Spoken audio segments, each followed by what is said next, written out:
Capítulo 45.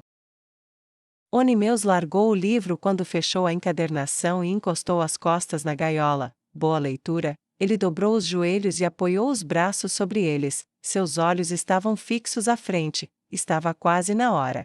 Bem na hora, Kaiji apareceu na esquina e destrancou a gaiola sem dizer uma palavra. Ela estendeu a mão. Sua pele escura, roxo escuro, era macia ao toque, e, contra a vontade, ele sorriu ao se lembrar da saudade que sentia dela na juventude, antes de se tornar um homem. Deixou que ela o puxasse para fora da gaiola e começaram a andar. Você realmente não deveria continuar vindo aqui desse jeito, disse Onimeus enquanto olhava ao redor da área aberta e em direção à entrada do hotel, onde havia um grande movimento de pessoas entrando e saindo. Você não quer me ver? Kaiji perguntou, olhando para ele com uma expressão incerta. De jeito nenhum, eu gosto das suas visitas, mas se você vier todos os dias no mesmo horário, se alguém estiver olhando? Ele abriu as mãos como se a conclusão fosse óbvia. Kaiji caminhou com ele em quase silêncio por um tempo, sentindo a maciez da grama sob suas botas, a flexibilidade sob seu peso da terra macia e ainda úmida. Por um instante, ela sentiu como se aquilo fosse engoli-la. Eles atravessaram as paredes. Ela sussurrou as palavras terríveis como se ainda estivessem frescas em sua mente. Ela não sabia quanto tempo ficou assim, mas sentiu a mão firme de Onimeus em seu ombro. Ei, desculpe, velhos hábitos, sempre procurando padrões e os perigos que eles criam. Kaiji colocou a mão sobre a dele. Está tudo bem, é bom saber que você ainda se importa. Ela olhou para baixo e, ao fazê-lo, algo inesperado chamou sua atenção. Ela se agachou, olhou para o céu azul e depois para o que viu. Onimeus, curioso, agachou-se ao lado dela e olhou para onde ela apontava. Lá, lutando desesperadamente, havia um monte de formigas se debatendo, um grupo de vermelhas e um grupo de pretas, e elas estavam envolvidas em uma matança desesperada umas das outras. Olha só isso, ela sussurrou. Você acha que é assim que parecemos para as estrelas? Elas estão tão distantes, será que estão mesmo prestando mais atenção em nós do que nós em? Ela passou a mão sobre a linha do formigueiro, sua sombra passou por cima, mas se as formigas notaram, não se importaram com isso? Já passei por aqui umas 100 vezes, sem nem saber que elas estavam aqui. Talvez eu até tenha derrubado a colina algumas vezes e continuei andando sem nem perceber que tinha mudado o mundo delas e destruído suas vidas. Kaiji desviou o olhar das formigas para o rosto envelhecido, porém áspero, de Onimeus. Ele apontou para as formigas pretas que se defendiam. Os defensores vão perder, disse, decidido. As vermelhas vieram em maior número, e as formigas pretas só estão saindo de um buraco. Se tivessem outro, atrás das vermelhas, poderiam pegá-las de surpresa e virar o jogo, mas se tivessem, já teriam usado, e daí? Elas vão morrer. Ele desviou o olhar do massacre para encontrar os olhos inquisitivos de Kaiji. Não sou filósofo, nem sou especialmente devoto dos destinos, padrões, eu apenas vejo padrões e procuro o que eles significam. Os sacerdotes observadores das estrelas dizem que eu deveria ser ainda mais devoto. Dizem isso porque eu deveria ver os fios entrelaçados do destino na grande tapeçaria do tempo e saber o quão profundos e sábios eles são. Onimeus cuspiu no pequeno campo de batalha, e um grupo de formigas vermelhas, que avançavam em direção a uma formiga preta isolada, de repente ficou atolado. Será que eu sou o deus daquela formiga preta agora? Realizei um grande milagre aos seus olhos, do nada, salvando sua vida, mas eu não estaria fazendo isso se você não tivesse visto e decidido parar, então não deveria ser a deusa dele? Ou que tal sua senhora, que a comprou, ou traficante de escravos que me trouxe para a paz em vez de outro lugar? Ou as estrelas deveriam ser seus deuses, assim como são os nossos? Se elas ordenaram todas as coisas, ordenaram que minha saliva voasse e o salvasse. Ele balançou a cabeça. Você está fazendo a pergunta errada, Kaiji. Então, qual é a certa, velho amigo? Ela voltou sua atenção para a batalha desesperada. A maré estava virando totalmente contra as formigas pretas. As vermelhas estavam começando a forçar a entrada no buraco. Onimeus apontou para a formiga que ele havia salvado. Pegue aquela e tire-a da luta. Kaiji fez o que seu companheiro disse, pegando pelo tórax e colocando-o na palma da mão antes que os vermelhos que se aproximavam pudessem matá-lo. Você acha que ele é grato pelo que você ordenou para ele? Perguntou Onimeus retoricamente. A formiguinha preta, que era um pouco maior que a maioria das outras, subiu desesperadamente na mão dela como se estivesse procurando uma maneira de descer. Não. Acho que não, não do jeito que ele está se esfregando na minha pele, Kaiji respondeu. Ele sabe, respondeu Onimeus gravemente, que todos com quem ele estava estão morrendo lá embaixo, estão perdendo, e ele está seguro, mais ou menos, pelo menos não em perigo imediato, mas tudo o que ele quer é voltar e tentar proteger o que é seu. Ele fará isso, até morrer. Se eu pudesse falar com ele, dizer que é inútil, assim como o príncipe Sado, ele não se importaria. Ele ainda iria querer que você o matasse para ir lutar. Se ele pudesse fazer pedidos, pediria sua ajuda, seu poder divino. Mas com ou sem ele, ele lutaria até a morte. Formigas são impressionantes agora, não são? O que você quer dizer? Perguntou Kaiji. No momento em que a formiga mordeu sua palma e ela instintivamente a esmagou, ela abriu a palma e encontrou o corpo imóvel da formiga esmagada, e inclinou a mão para que ela caísse de volta na colina, onde formigas vermelhas já arrancavam os cadáveres de suas companheiras para se banquetearem. Isso, ele não se importava com o destino, só tinha algo que queria fazer. Seja você um deus, ou como essas estrelas são para nós, os padrões são apenas entradas e consequências. Nunca vi as estrelas fazerem nada além de receber o crédito. Se o príncipe Sado tivesse me ouvido, poderíamos ter vencido. Se ele tivesse ouvido você, talvez nem tivesse havido uma guerra. Ele não ouviu. Então acabamos como aquelas formigas pretas, muitos de nós pelo menos, sendo carregados para o oeste e jogados aos Tlaumo. Acho que as estrelas não se importam com o que fazemos, e não consigo distinguir entre destino. Ele se levantou com um gemido enquanto tirava as mãos dos joelhos, e merda acontecendo por causa de outra merda. Kaiji deixou que ele a ajudasse a se levantar, então levantou o pé e pisou em um grupo de formigas vermelhas, aniquilando-as completamente antes que ela e Onimeus terminassem seu tempo de exercício. Quando ela o devolveu ao seu lugar, ele entrou e esperou que a sala fechasse. Ao entrar, espreguiçou-se e aceitou, agradecido, um livro das mãos de Kaiji antes de continuar a falar. Ainda não sei nada sobre esta nova senhora, exceto o que você me contou, mas, mesmo que ela tenha toda a riqueza do mundo, a morte do príncipe Sado é um golpe duro, e ele não tinha herdeiros. Ela poderia comprar todos nós, e, se quer saber a verdade, a maioria de nós seríamos apenas bonecas vivas, como a maioria dos escravos. Mesmo que eles voltassem para suas casas, é algo vazio sentir. Se apenas um brinquedo sendo usado por alguém que finge ser seu príncipe, tudo mais sendo igual, estaríamos apenas criando um formigueiro negro para a coalizão perseguir novamente. Kaiji franziu a testa levemente. Bem, já faz mais de uma semana, quando ela voltar, veremos que plano a patroa tem em mente. É melhor que seja uma boa, Onimeus respondeu enquanto se espreguiçava novamente, e Kaiji foi embora. Carlo tremia na escuridão. Vamos lá, seja homem, Carlo. Ele se amaldiçoou enquanto se aventurava no distrito inferior. O fedor lá embaixo era sempre ruim, mas ficava mais forte, pior, à medida que ele se aproximava de seu destino. Figuras pareciam assombrar as sombras, bandidos, brutos, as prostitutas mais baratas, animais inferiores. Como aquela cadela tímida que manipula e machuca Lady Kaiji, uma escrava magra como um fuso, com uma coleira de couro desfiada, chamou-o do beco. Ela balançou os quadris ossudos e acenou para que ele se aproximasse, mesmo de onde ele estava. O cheiro de sexo que vinha de lá lhe dizia que ele estava longe, longe de seu primeiro cliente. Ele a ignorou e se aprofundou no distrito. Ele olhou para o céu e ao redor. Depois de um tempo, parou de ver qualquer pessoa. Havia apenas prédios grandes, principalmente armazéns, e alguns prédios abandonados. Os mais antigos rangiam com a brisa. De vez em quando, ele ouvia algo finalmente se quebrar e cair. Cada barulho fazia seu coração bater cada vez mais forte enquanto ele procurava o que a maioria das pessoas chamava simplesmente de a seção da casa de merda. Ele se manteve nas sombras. Era inútil, já que não havia ninguém por perto. No entanto, a emoção do perigo era tão grande quanto seu medo. Sou como um verdadeiro herói agora. Vou salvar Lady Kaiji? Ele não conseguiu evitar que um largo sorriso se espalhasse por suas bochechas enquanto imaginava a felicidade dela. O que ela vai dizer? Você foi tão longe por mim, que nobre, você é incrível.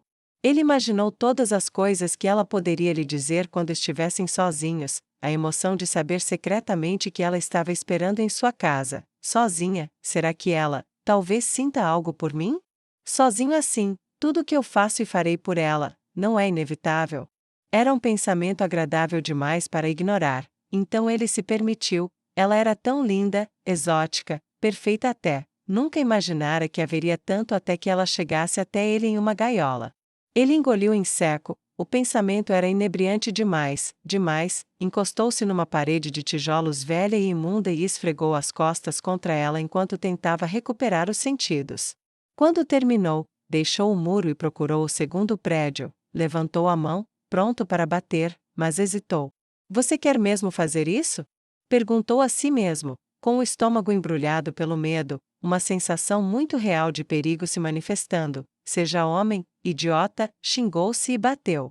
A porta, que não deveria ter ninguém atrás dela, abriu-se, e um grande orque surgiu ali, com o rosto coberto por um pano grosso e fortemente perfumado. Carlo esticou a cabeça para olhar para cima, engoliu em seco novamente, com mais força do que antes, e tentou forçar a voz, mas ela saiu quase como um guincho áspero. Tenho um trabalho para você. Entre, disse o orque respeitosamente e deu um passo para o lado, acenando para que ele entrasse. O fedor era insuportável lá em cima, e com razão. Carroça após carroça de excrementos humanos e não humanos se alinhavam nas muralhas, prontas para serem entregues em fazendas e arrozais ao redor de Pazem. Carlo estendeu a mão e apertou o nariz enquanto seguia o orque por uma trilha larga o suficiente para entre duas carroças. Ele seguiu a trilha até o fundo, depois à esquerda, até um canto. Havia um pequeno alçapão de madeira no chão, que o orque levantou e começou a descer, a luz fraca. Atrás dele se dissipou, deixando Carlo caminhando na escuridão total quando o alçapão se fechou atrás deles. Cuidado, o orque grunhiu quando Carlo escorregou e caiu contra a parede, batendo a cabeça no tijolo cinza. Desculpe, disse Carlo, desculpando-se. O orque apenas grunhiu indiferentemente e, após alguns segundos, chegaram a uma pequena porta. Ele bateu nela com força, e um instante depois ela se abriu para uma sala ampla com teto baixo. O orque se abaixou sob o batente da porta e foi até uma mesa, mantendo a cabeça baixa o tempo todo, até finalmente poder se sentar. Carlo passou facilmente sem precisar se abaixar, embora tenha olhado para o teto por segurança. O cômodo estava cercado de velas e incenso queimava a cada poucos metros, eliminando o cheiro, em grande parte, embora os trapos permanecessem nos rostos dos ocupantes. Sente-se, o orque apontou para uma cadeira a alguns metros de distância, em frente a uma cortina contra a parede. Carlo respirou fundo, endireitou os ombros e forçou uma cara corajosa. Cada passo em direção à cadeira parecia tão alto quanto um tambor de guerra. Não se envergonhe, você é o cliente aqui, você tem razão e tem dinheiro, eles farão o que você disser. Agarrando as moedas de ouro no bolso, ele sentiu sua confiança aumentar e conseguiu chegar até a cadeira e se sentar sem tropeçar. O que você quer? O orque perguntou abruptamente. Eu preciso que você capture uma escrava para mim. Bem, 2 escravas, uma vadia mentirosa e má que está manipulando outra para a subserviência, e, a outra, boa demais para o que aconteceu com ela, é. Ele hesitou. Espera aí, eu vou dizer o que eu acho que vou dizer? Ele congelou, boquiaberto. Uma questão de amor, não é mesmo, garoto? Disse um elfo negro mascarado da mesa, brincando distraidamente com uma pequena faca de oricalco, pressionando a ponta contra seus dedos bronzeados e girando-a. Carlo esperava que os outros rissem quando seu rosto ficou vermelho de vergonha, mas quando isso não aconteceu, ele assentiu. Eu sim, eu acho. É tão ruim assim? Ela é incrível, fez tanto por mim, e é linda, generosa e gentil. Coisas ruins a colocaram onde está, mas não posso deixá-la ficar assim. Tem uma vadia má, de cabelos castanhos e tímida, que não me deixa chegar perto dela. Ela fica dizendo para deixá-la em paz, mas, não, nenhuma escrava dessas vai me dizer porra nenhuma. Carlo estalou e bateu o punho na coxa. Um goblin com um machado de batalha que parecia grande demais para ele, sentado em frente ao elfo negro, foi o próximo a falar. Entendo. Então, você quer que a gente se livre de uma para você? E leve a outra? Sim. Por favor.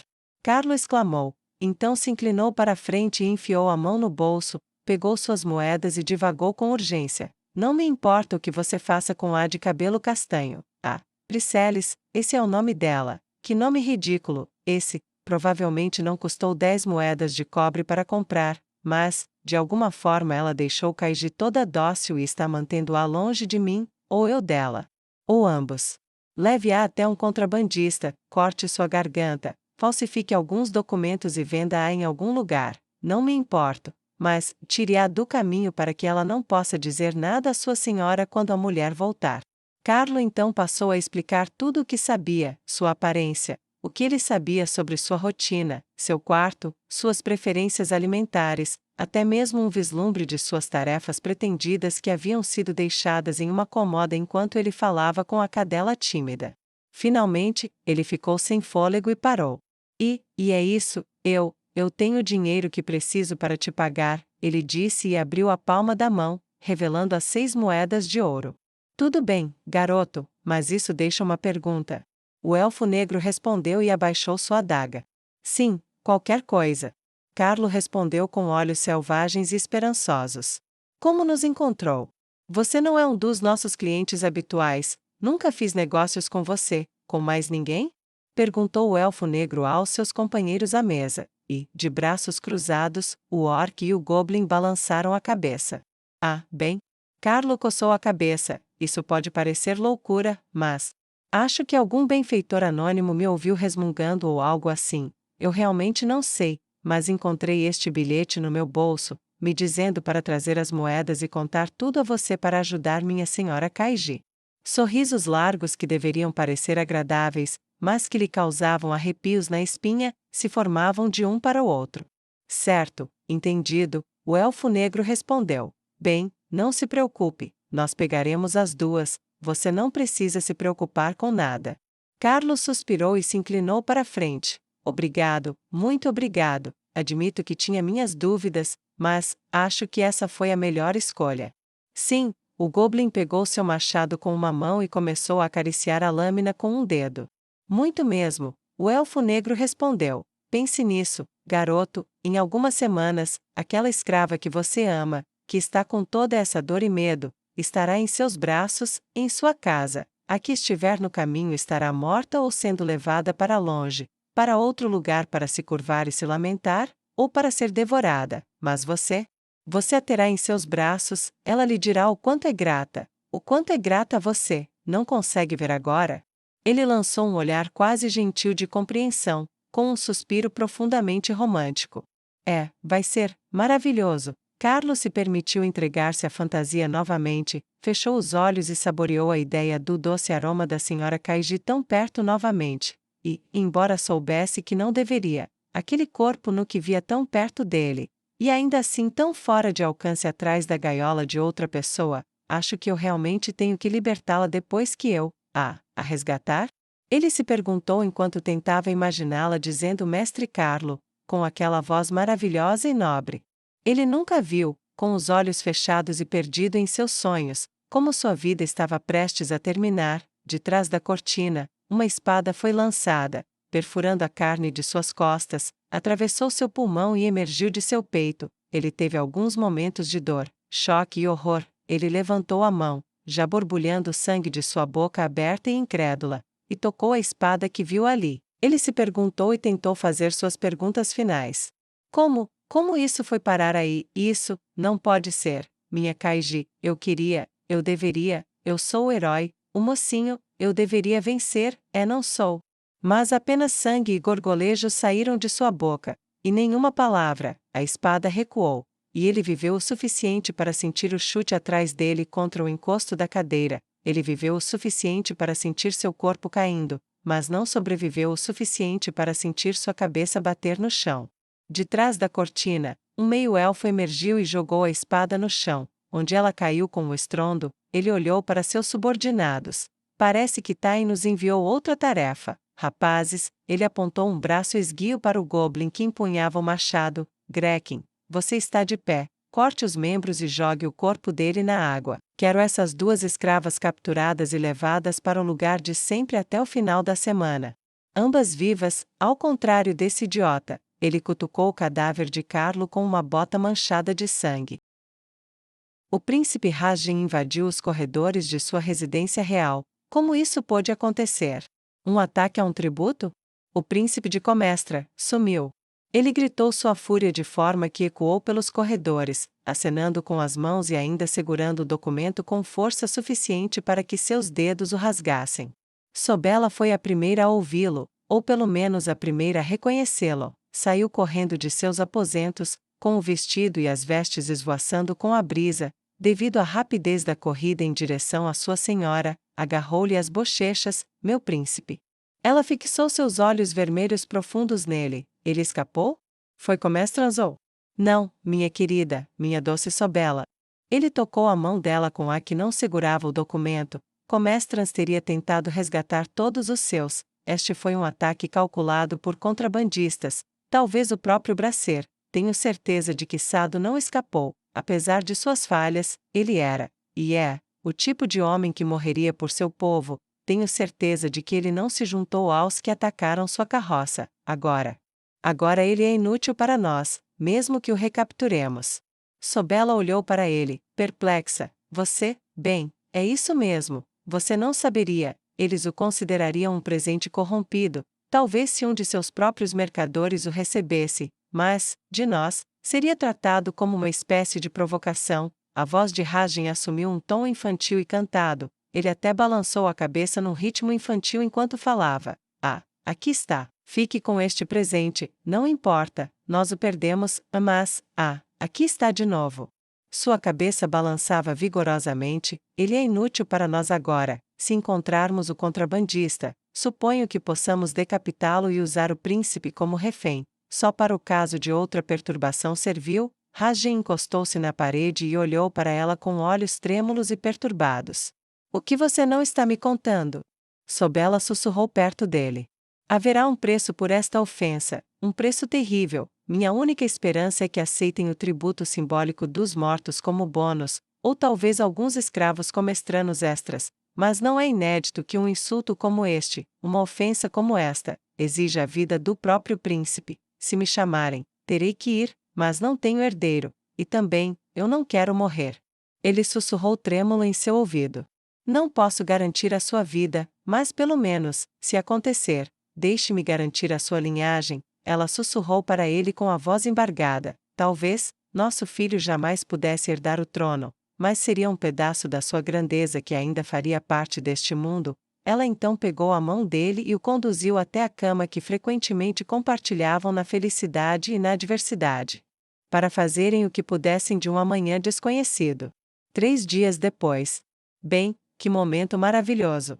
Disparou o príncipe Rajin em sua câmara do conselho enquanto assinava a carta de desculpas ao deus imperador Dustlaumo, uma carta formal que o rebaixava como inferior em todos os sentidos, uma exigência para evitar uma expedição punitiva, o primeiro de 2 passos infelizes.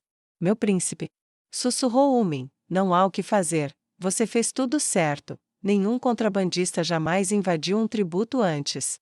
Suas mãos tremiam, mais de frustração do que de idade. Talvez não, mas estamos falando de Bracer. Talvez eu devesse ter dado a Capitã Evenor algum apoio adicional da nossa guarda. Ele provavelmente já a matou, se conseguiu tanto, isso supondo que ela o tenha encontrado. Malditos contrabandistas estão sempre em movimento, Rajin resmungou. Bem, vamos ver o que eles querem em compensação pelo insulto de perder o tributo. Ele pegou outra carta. Abriu o selo, desdobrou-a e olhou. Tudo ficou em silêncio à mesa, até que ele pegou a faca que usará para abrir o lacre e a cravou na mesa com força suficiente para enterrá-la até o cabo. A mesa chacoalhou e as taças de vinho, de uma ponta à outra, tombaram e caíram, espirrando vinho sobre os colos e papéis, espalhando-se pela superfície como uma inundação em miniatura. Sobela deu um pulo involuntariamente na cadeira, assustada com a reação dele. Meu príncipe, o que eles querem? Ela empalideceu diante dos olhos vacilantes dele. Eles querem você, eles querem você. Sobela, O príncipe Rajin respondeu com os lábios já trêmulos e as mãos balançando como folhas ao vento. A pele escura da elfa-demônio companheira do príncipe tornou-se pálida e acinzentada, sua mão sobre a mesa começou a tremer, assim como as de sua senhora. Oh! Ela perguntou baixinho, por mais distorcidos que sejam, eles adoram apresentar escolhas impossíveis, o que mais eles querem? 500 cidadãos livres, nenhum escravo, um ou outro. Dentro de 30 dias, o príncipe Rajin largou a carta e, instintivamente, as mãos do príncipe e da senhora se estenderam e se apertaram com força. O povo não aceitará outro imposto, não tão rápido, Umin balançou a cabeça vigorosamente. Então, essas são as nossas escolhas, Sobela disse com a voz suave e as mãos trêmulas e cerradas, vamos à guerra com outra cidade, tão cedo, e tomamos 500 de seus cidadãos livres, ou arriscamos uma revolta interna, ou eu morro. Ela respirou fundo, inclinou-se, beijou seu príncipe ternamente na bochecha e sussurrou amorosamente em seu ouvido. Isso foi maravilhoso, esta vida, enquanto durou.